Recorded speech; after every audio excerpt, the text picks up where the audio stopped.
Esse é o podcast Áreas Contaminadas, um dos canais de divulgação científica da ECD Training. Eu sou Marcos Tanaka Reis, sejam bem-vindos e bem-vindas. Estamos no ano 2 do podcast. Sigam a gente também no YouTube, canal ECD Training, no Instagram, @ECDambiental, no Telegram, canal Áreas Contaminadas. Assine a nossa newsletter e fiquem conectados. A trilha sonora foi composta pelos escalafobéticos Mauro Tanaka e Guilherme Durão, @Azalato-Sampa e @Guilherme.Durão. Nossa missão é fornecer conteúdo de qualidade para que vocês ganhem poder pelo conhecimento e ao mesmo tempo dar voz às pessoas do GAC, reconhecendo seu papel e importância pessoal e profissional. O podcast Áreas Contaminadas é um espaço aberto e democrático com opiniões diversas sobre temas ligados ao gerenciamento de áreas contaminadas e ao meio ambiente. Todos e todas são bem-vindos. O oferecimento é da ECD Training e dos colaboradores do Apoia-se. A edição é de Lilian Coreiaço Rios.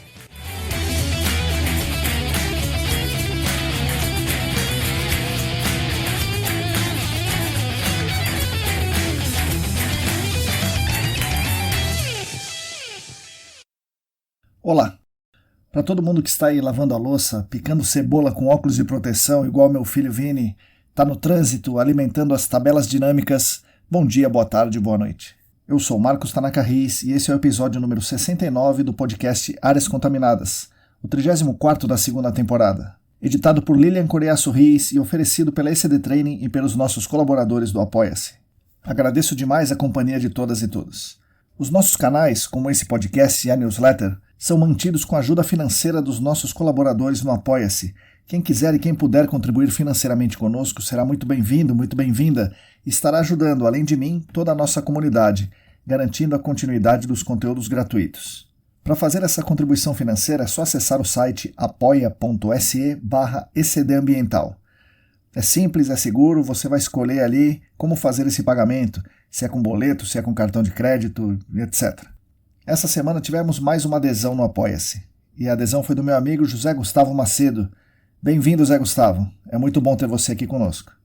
Gostaria então de deixar público meus agradecimentos aos nossos colaboradores no Apoia-se, que atualmente são os seguintes: Ábila de Moraes, Alisson Dourado, Alain Humberto, Átila Pessoa, Bruno Fiscuc, Bruno Bezerra, Bruno Bonetti, Calvin Ost, Cristina Maluf, Denise Oliveira, Diego Silva, Fabiano Rodrigues, Felipe Nareta, Felipe Ferreira, Heitor Gardenal, Heraldo Jaquete, João Paulo Dantas, José Gustavo Macedo, Joyce Cruz, Juliana Mantovani, Larissa Gaudiano, Larissa Macedo, Leandro Freitas, Leandro Oliveira, Lilian Puerta, Luana Fernandes, Luciana Vaz, Marina Melo, Mariluz Gomes, Roberto Costa, Rodrigo Alves, Sérgio Rocha, Solene Sampaio, Tamara Dias, Tatiana Citolini, Wagner Rodrigo, William Taquia e mais 7 apoiadores anônimos. Muito obrigado a vocês que são os principais responsáveis pela manutenção dos nossos canais de divulgação.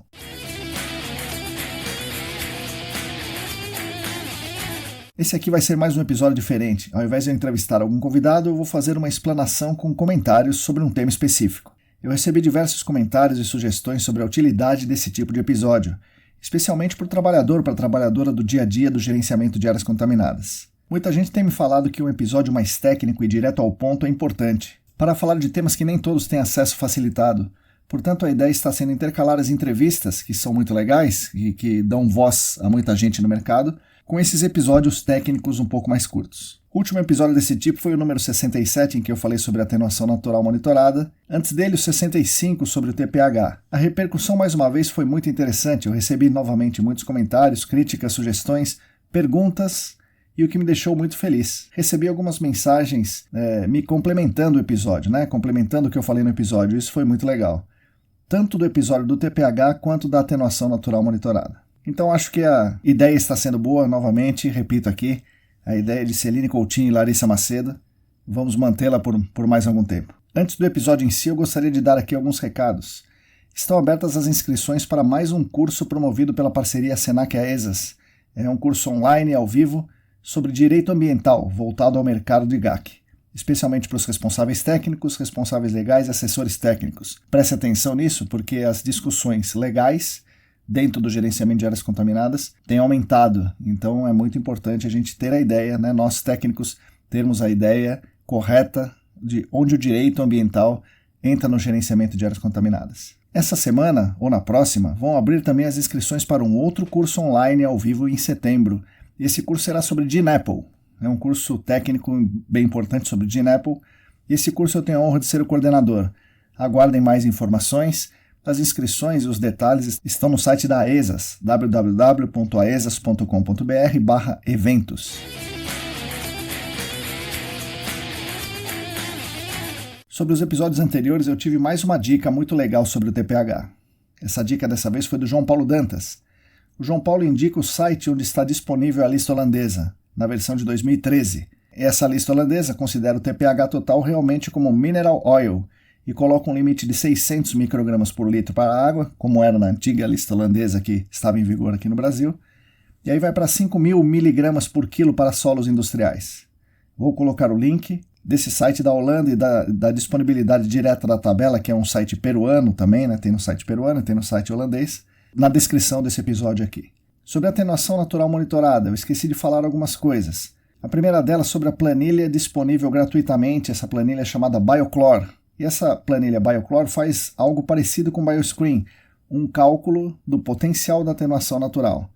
Só que o BioClor faz isso para etenos clorados e o BioScreen faz para hidrocarbonetos. Eu esqueci no episódio de mencionar também um protocolo da EPA de M&A para inorgânicos. No episódio eu falei praticamente só de hidrocarbonetos e etenos clorados, mas há esse protocolo da EPA para inorgânicos. Então, gostaria de lhes avisar que existe, e eu vou colocar o link na descrição desse episódio. Lembrando, esse link já está na newsletter da semana passada. O link para esse protocolo da EPA de M&A para inorgânico. Vou deixar também 2 textos legais em português, que são muito bem escritos e que falam muito bem da atenuação natural monitorada e das linhas de evidência que compõem a atenuação natural monitorada.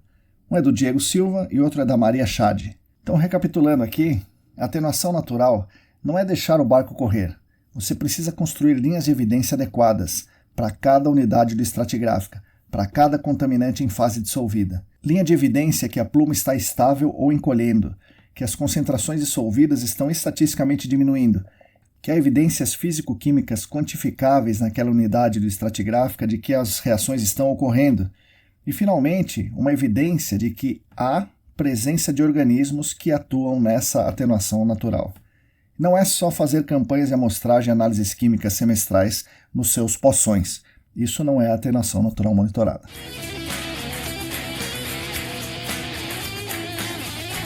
Bom, vamos então ao tema central do episódio de hoje, a varredura de compostos orgânicos voláteis, os VOCs. Inicialmente vou aqui deixar claro que o que eu vou falar aqui não tem nada, ou não tem quase nada a ver com os estudos de intrusão de vapores, nem de estudos de cenário de risco à saúde humana. Nós não estamos aqui querendo avaliar se há intrusão ou se essa intrusão representa risco a algum receptor. Queremos somente, entre aspas, nesse somente tirar vantagem de uma característica ruim dos compostos voláteis, ou seja, eles serem voláteis. E a gente quer tirar vantagem dessa característica para algo bom para nós, que é encontrar a fonte desses voláteis em subsuperfície. Outro ponto importante, eu não vou falar nesse episódio aqui sobre a varredura vertical de VOCs, aquela que nós fazemos nas amostras de solo para ver em qual profundidade do perfil está o maior impacto. Eu vou falar somente da varredura horizontal, com o objetivo principal de encontrar a fonte secundária dos VOCs. E aí, começando do começo, para que e quando devemos fazer uma varredura de VOCs? Primeiro, quando a sua avaliação preliminar determinar que algum VOC é uma SQI, ou seja, é uma substância química de interesse na sua investigação. Se, em algum momento do histórico de ocupação da área, foi manipulado algum hidrocarboneto, algum combustível, algum solvente aromático, solvente clorado, halogenado, etc., você pode precisar de uma varredura para encontrar a fonte secundária. Em qual situação você tem a possibilidade de ter VOC na área e não precisar da varredura? Essa situação ocorre quando você sabe exatamente onde está, onde estavam, as fontes primárias. Fonte primária, é bom lembrar, é o equipamento que efetivamente continha o produto. É a máquina, é a tubulação, é o tanque, é o local do acidente, é o local do vazamento, etc. É o ponto que causou a contaminação. A fonte secundária é o meio impactado, ou seja, é o solo contaminado. Então, ao final da avaliação preliminar, deve-se elaborar um plano de investigação confirmatória. De acordo com a DD 38, se o modelo conceitual ao final da sua avaliação preliminar for 1A, ou seja, se você tem o conhecimento pleno das fontes, da localização dessas fontes e também do meio físico, você pode partir para uma amostragem direta das fontes, ou seja, você pode partir para uma amostragem direta do solo, onde possivelmente está contaminado. Se o modelo conceitual for 1B, ou seja, você tem alguma incerteza, ou 1C, Quando você não conhece nada da área, você tem que utilizar algum método de varredura. A DD38 diz que é obrigatório você utilizar algum método de varredura nessa condição. Então, se você estiver se perguntando, eu sou obrigado a fazer uma varredura horizontal? No estado de São Paulo, sim, a não ser que o seu modelo conceitual 1, após a preliminar, seja o 1A, o que, convenhamos, é algo muito difícil de acontecer. Em outros estados, eu não sei se é obrigatório ou não. Eu sei que há uma recomendação em alguns estados para investigação em postos de combustíveis com certo tamanho, você fazer uma varredura de VOCs. E aí, embora não seja obrigatório, é uma atividade que os responsáveis legais e os responsáveis técnicos gostam muito, porque é simples, é rápido, é barato perto do restante do estudo. Agora, o problema é que muita gente quer utilizar os dados da varredura como conclusão definitiva da área. Algo como, não, aqui não está contaminado, ou não tem risco à saúde humana, ou está contaminado, ou não há intrusão de vapores, coisas desse tipo. E aí, como diria o sábio, uma coisa é uma coisa, outra coisa é outra coisa. Nesse nosso exemplo, eu não vou tratar também de varreduras horizontais de outras substâncias químicas de interesse, como metais, PCBs, semivox, etc. Eu vou me ater aos VOCs, que estão presentes em grande parte das investigações confirmatórias que a gente faz.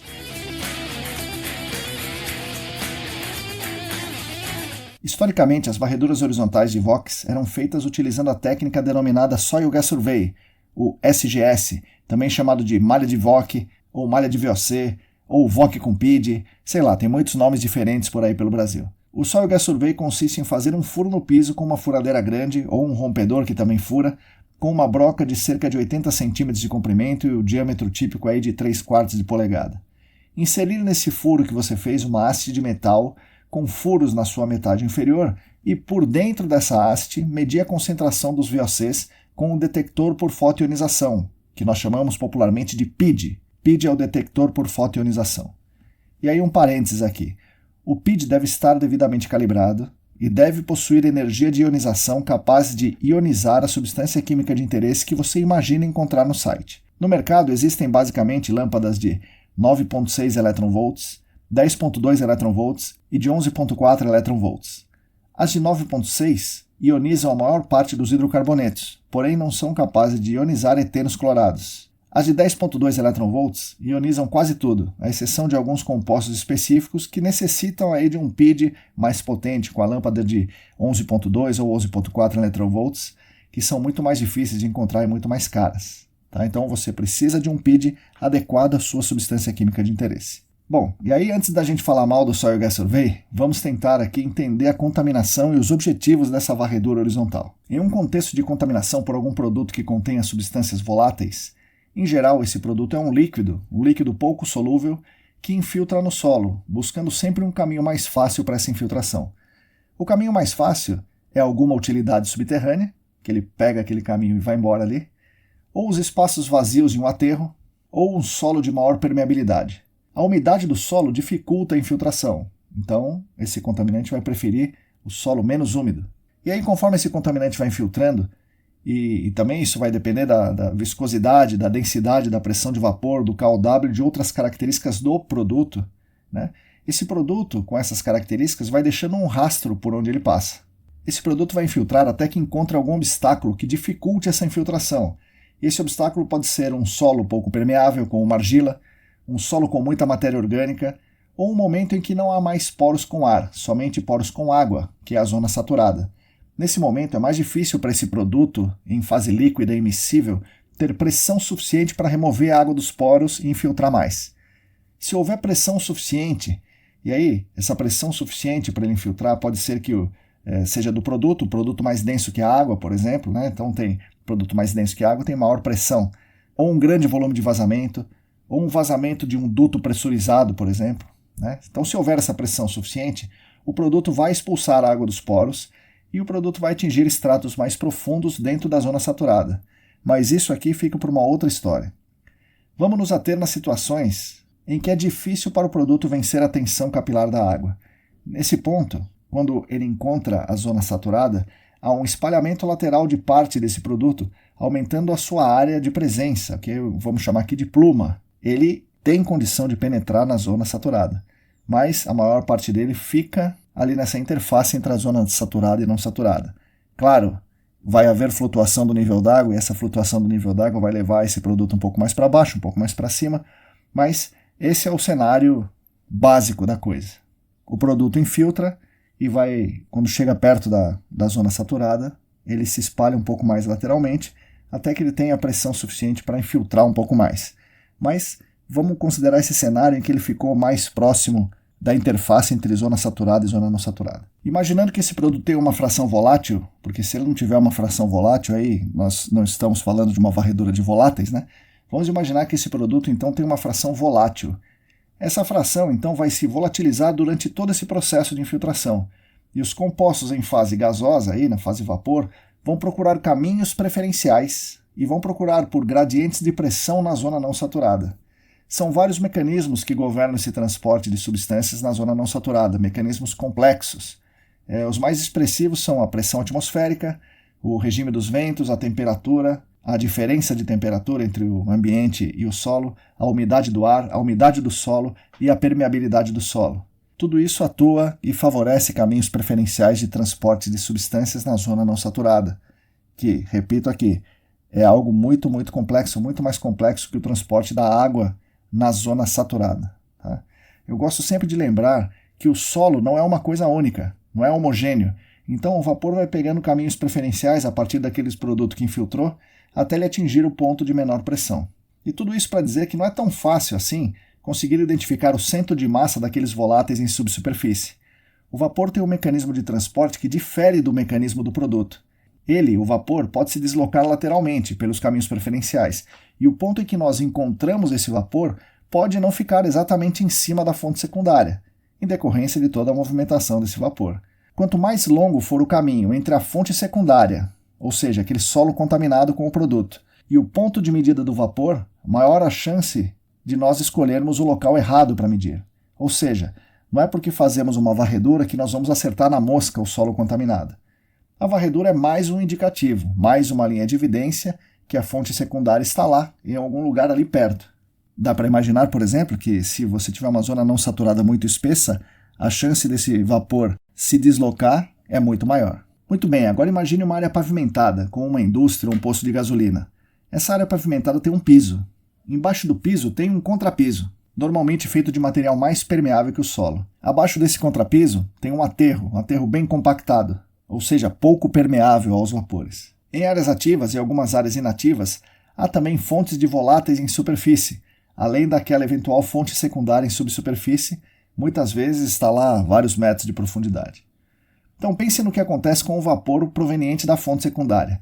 Ele vai subindo, pegando os caminhos preferenciais determinados pelos mecanismos que eu já falei, e de repente ele chega em um ponto que é o contrapiso, muito mais permeável que o solo onde ele estava.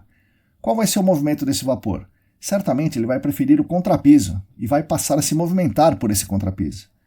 E aí, se houver o piso em cima dele, ele vai ter dificuldade em passar para a superfície, podendo haver acúmulos, portanto bolsões no contrapiso abaixo do piso. Qualquer metodologia de varredura que faça um furo nesse piso vai aliviar a pressão, então vai aliviar esse bolsão, se houver, e dará um resultado grande, e esse resultado será um falso positivo.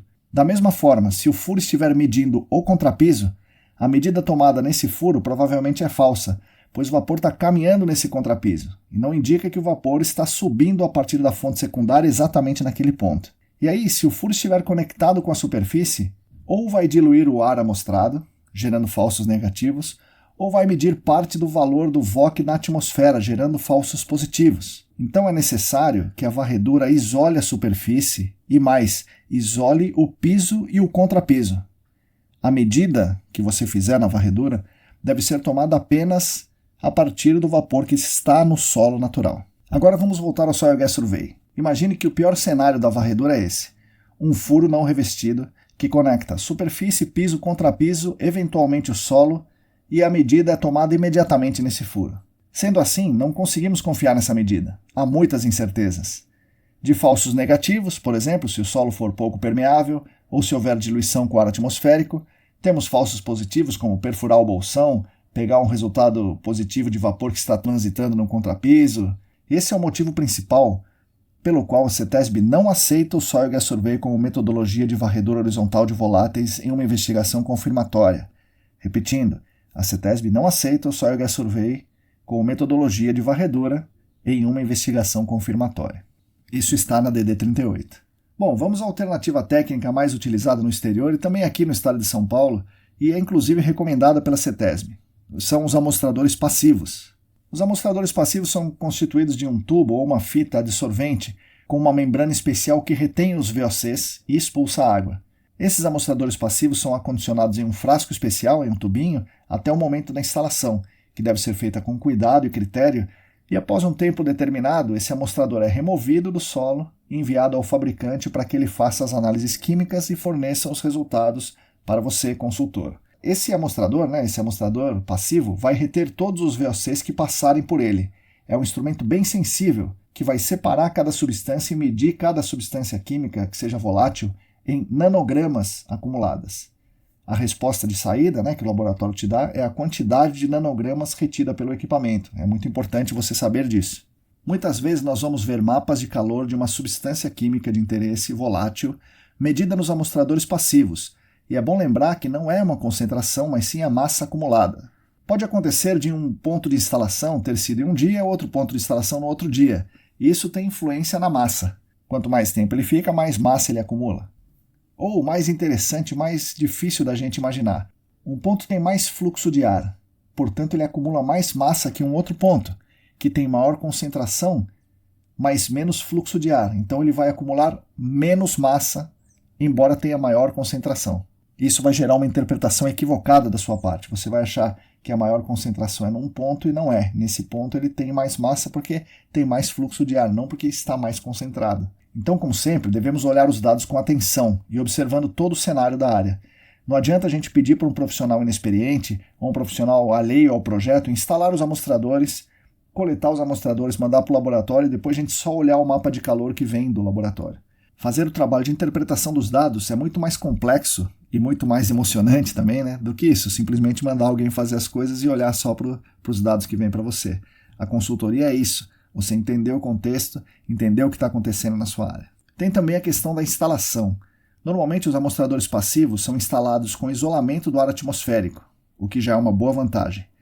E é importante também que ele seja isolado do contrapiso.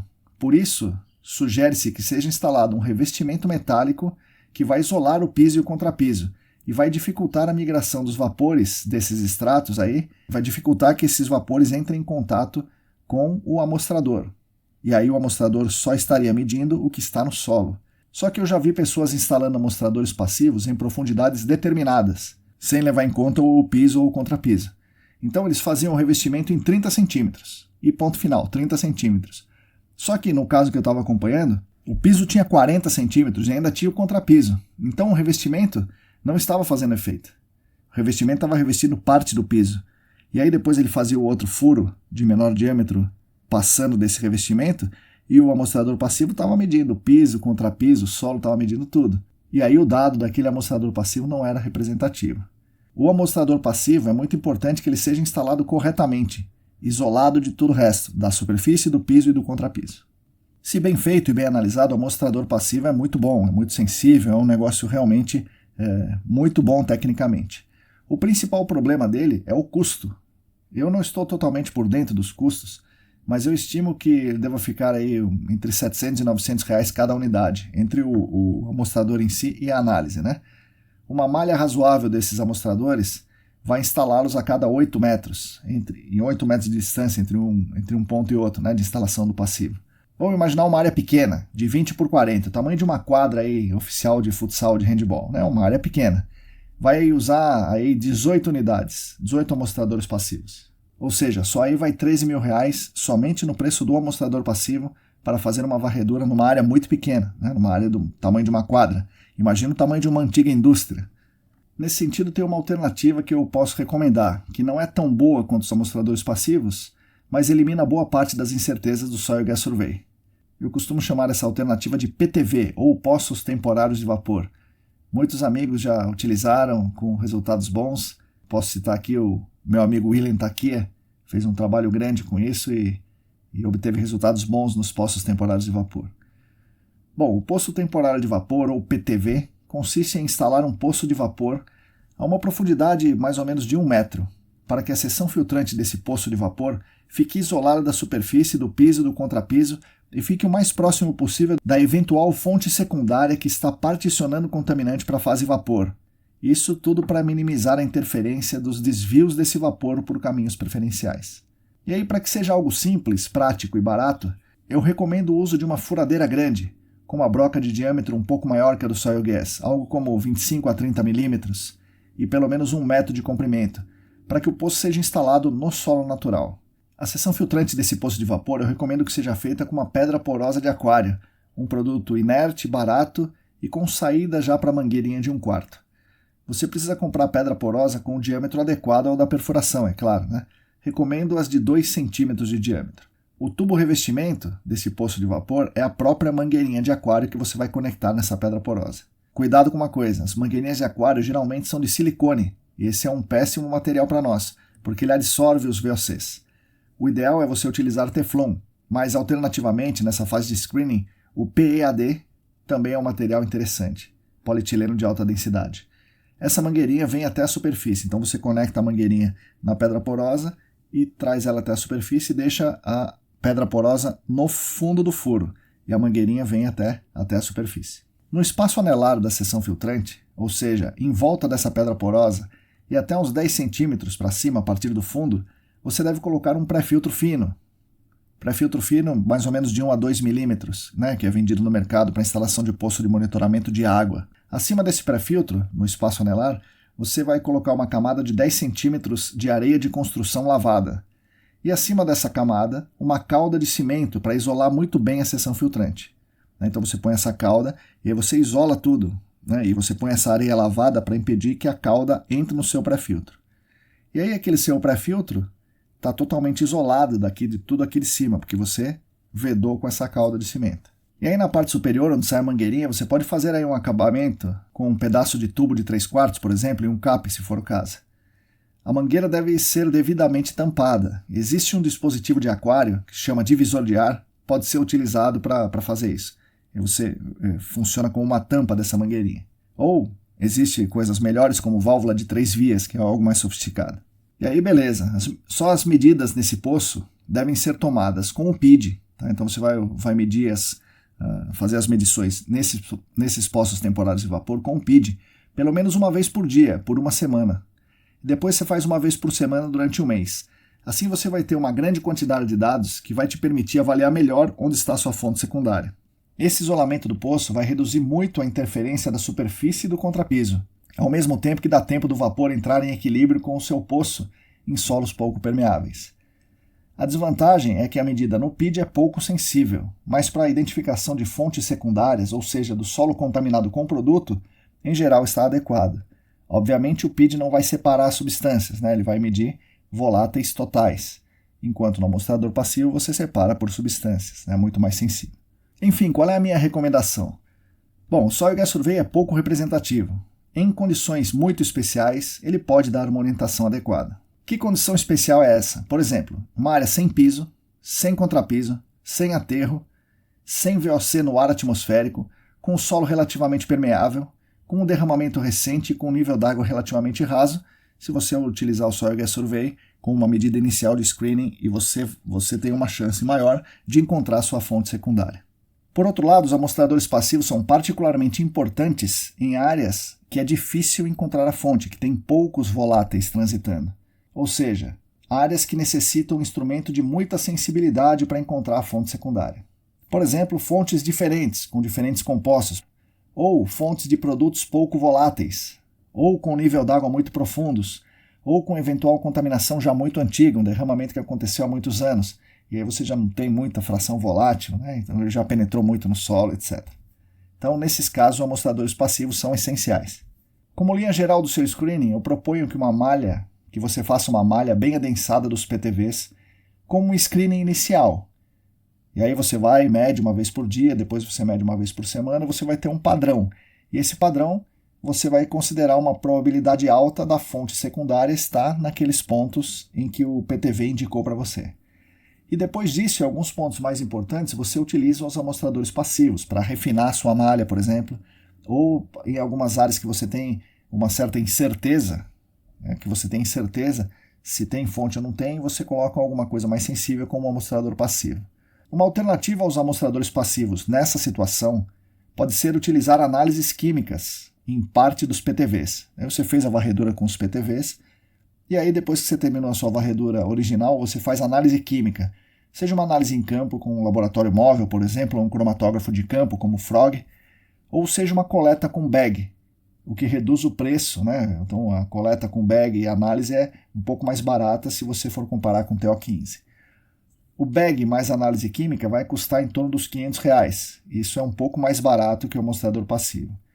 E para essa situação, o screening inicial com os PTVs e posterior refinamento do screening possivelmente vai te atender. Tá? Então, minha recomendação, comece com os PTVs, depois faça um refinamento, de preferência com amostradores passivos, alternativamente fazendo uma análise em campo dos vapores ou com coleta com bag e análise no laboratório.